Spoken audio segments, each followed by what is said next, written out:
Muito boa tarde, como é que vocês estão? Tudo bem por aí? Vamos hoje para Provérbios capítulo 24. E neste capítulo a gente vai ver que é rico em sabedoria prática e espiritual. Mais um capítulo de Provérbios cheio de praticidade e a parte espiritual para a nossa alma, para o nosso espírito, para o nosso corpo, oferecendo conselhos valiosos sobre justiça, trabalho, disciplina e convivência. Então, há um convite aqui para nós refletir sobre o valor da sabedoria e da retidão em todas as áreas da nossa vida. Vamos para os primeiros versos e a gente vai ver aqui que a gente deve evitar a inveja dos maus. Verso 1 e 2 de Provérbios, capítulo 24. Não tenhas inveja dos homens malignos, nem desejes estar com eles, porque o seu coração medita a rapina e seus lábios falam maliciosamente. Então, nesse início do capítulo, ele já traz um alerta aqui para nós, porque o mundo em que vivemos, a cultura em que tem por aí, é que muitas vezes é valorizado mais o sucesso a qualquer custo das pessoas. Mas o texto aqui está nos lembrando que os caminhos da maldade levam à destruição, mesmo que pareçam promissores por um tempo.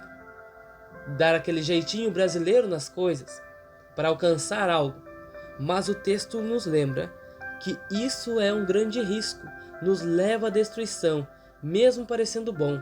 A verdadeira paz vem de uma vida íntegra ao Senhor, guardando os seus mandamentos, temendo o seu santo nome. Em tempos de confusão moral, Deus está nos alertando: não se curve ao sistema do mundo. Não deseje o brilho aparente dos ímpios, nem se contamine com as estratégias de sucesso. Há um espírito de sedução operando nos últimos dias e o Senhor, através desses versos do capítulo de Provérbios, está nos chamando à santidade e separação. A inveja dos ímpios é a porta para o comprometimento da nossa fé. Cuidado, evite a inveja dos maus. O verso 3 e 4 vai falar da importância da sabedoria no lar, no ambiente familiar. Diz assim: com a sabedoria se edifica a casa, e com a inteligência ela se firma, e pelo conhecimento se encherão as câmaras de todas as substâncias preciosas e deleitáveis. O autor aqui, Salomão, ele compara a construção de uma casa com a formação de uma família ou de um lar. Não basta ter estrutura física. Sabedoria e entendimento e conhecimento são os verdadeiros fundamentos para um ambiente familiar saudável e abençoado por Deus. Com a sabedoria se edifica a casa, e com a inteligência ela se firma. Deus está levantando famílias. Deus está levantando ministérios que serão fortalezas espirituais nesse tempo. Casas que não apenas físicas, mas espirituais, cheias de discernimento, de revelação e temor ao Senhor. O Senhor está restaurando os alicerces do lar como base, sabedoria e inteligência. E nessa série de provérbios aqui a gente está de tijolinho por tijolinho, construindo e edificando essa casa em sabedoria eterna, sabedoria do céu, onde veremos casamentos, pais, mães, filhos edificados com sabedoria e não com emoção ou simplesmente uma aparência de família feliz, mas uma família verdadeiramente feliz, pois está firmada numa rocha eterna, que é Cristo. O versículo 10 fala da resiliência em tempos difíceis. Diz assim: se te mostrares frouxo no dia da angústia, a tua força será pequena. Um verso curto e simples, né? Porque ele está nos desafiando então a sermos fortes diante das dificuldades. A gente não vence na nossa própria força, e é importante reconhecer isso, porque somos fortes em Deus, na sabedoria de Deus, no temor ao Senhor. A verdadeira força não é apenas física, mas ela é emocional e espiritual, e ela é revelada quando enfrentamos adversidades.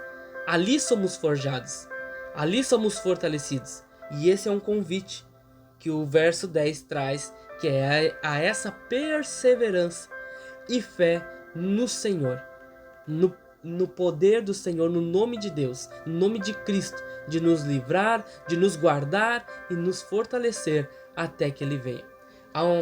O Senhor está testando o coração, os nossos corações. Ele está se revelando, melhor dizendo, quem tem raiz ou quem vive de aparência. O tempo da angústia não é o fim. O tempo da aflição não é o fim, mas a revelação do que está oculto. E aí vai nos purificando. Tudo aquilo que não presta, Deus tira e fica para trás, é apagado. Mas aí Ele nos preenche com aquilo que é eterno, que é a sua presença, com a sua sabedoria, com a sua inteligência. Os que perseverarem serão fortalecidos como colunas no templo do Senhor. O versículo 16 traz um outro conselho aqui que nos auxilia muito nesse tempo. Que o justo cai, mas se levanta. É um consolo para nós, porque diz assim: porque 7 vezes cairá o justo e se levantará, mas os ímpios tropeçarão no mal.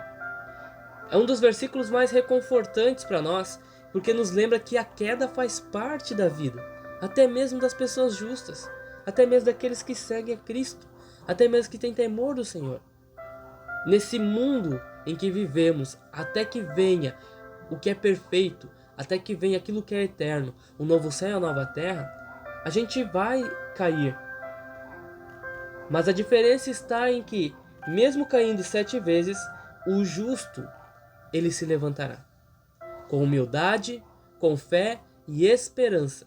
Deus não exige perfeição, mas perseverança. Amém? Versículos 17 e 18 vai nos falar que a gente não deve se alegrar com a queda do inimigo. Olha só que interessante, porque há pouco fomos consolados pelo verso 16, de que a gente vai se levantar, por mais que a gente passe dificuldades, aflições. Mas agora, no final, ele diz: mas os ímpios tropeçarão no mal. E eles tropeçarem no mal não nos permite que a gente se alegre com a queda do inimigo.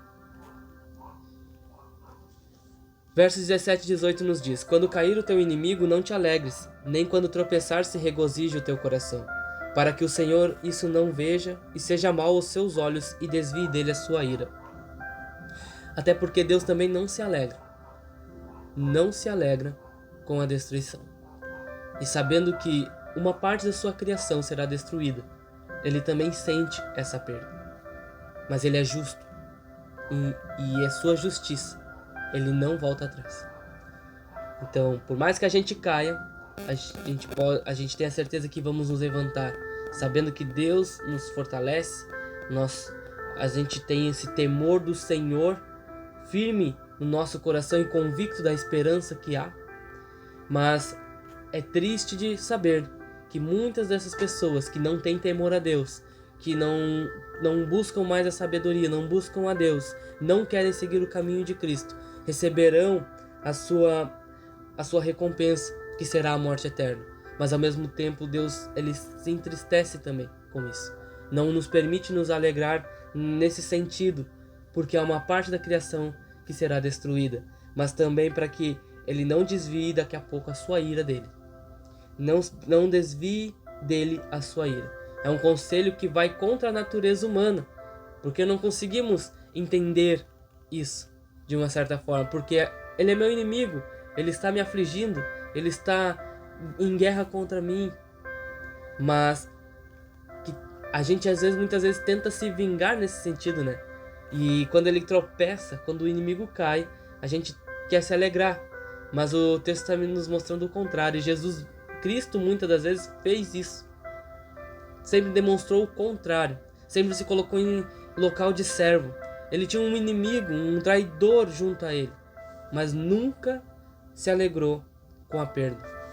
Mesmo sabendo que perderia aquele discípulo.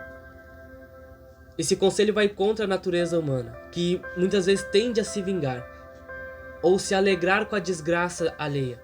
Deus nos chama para uma ética superior, que só Ele tem, onde a misericórdia triunfa sobre o julgamento e o desejo de vingança. Que possamos passar por cima disso, pois é muito difícil pela natureza humana, mas Deus, que é todo misericordioso, e o seu Espírito que habita em nós, somos mais que vencedores, e isso se torna possível através de Deus. Mesmo quando Deus age com justiça, Ele nos chama a não nos tornarmos juízes do próximo, dizendo que foi merecido o que aconteceu com esse meu inimigo. O Espírito do reino é misericórdia, mesmo quando o juízo de Deus se manifesta. Isso nos chama a uma intercessão, não a condenação. Devemos orar que Deus tenha misericórdia da alma deste. O juízo é de Deus, mas a compaixão é nossa. É nossa responsabilidade compadecermos dessas almas. Versículo 30 e 34 fala do perigo da preguiça. E é um relato bem interessante. Diz assim: Passei pelo campo do preguiçoso e junto à vinha do homem falto de entendimento. E eis que toda estava cheia de cardos, e a sua superfície coberta de urtigas, e a sua parede de pedra estava derribada. O que tendo eu visto, considerei, e vendo, recebi instrução. Um pouco de sono, adormecendo um pouco, encruzando as mãos, outro pouco, para estar deitado. Assim sobrevirá a tua pobreza como um ladrão, e a tua necessidade como um homem armado. O capítulo então está terminando com uma parábola visual sobre os perigos da preguiça e da negligência.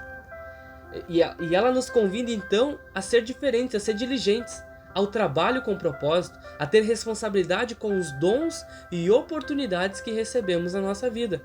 O Espírito, o livro de Provérbios, o capítulo 24, está nos alertando contra a letargia espiritual. Muitos estão dormindo, enquanto o inimigo vai plantando espinhos no campo. A negligência com a palavra, com a oração e com o zelo pela presença de Deus tem aberto portas para a pobreza espiritual. É tempo de despertamento, é tempo de acordar. Provérbios 24 é um convite à sabedoria aplicada, à vida íntegra e à confiança em Deus mesmo diante das dificuldades. E a conclusão é um lembrete de que a nossa força vem do Senhor e que viver com justiça, prudência, compaixão é sempre o melhor caminho. Essa sabedoria, quando vivida no cotidiano, transforma não só a nossa vida, mas também daqueles a quem nós convivemos, quem vive ao nosso redor. Amém, meus irmãos? Que Deus abençoe e guarde você e a sua família. Um forte abraço.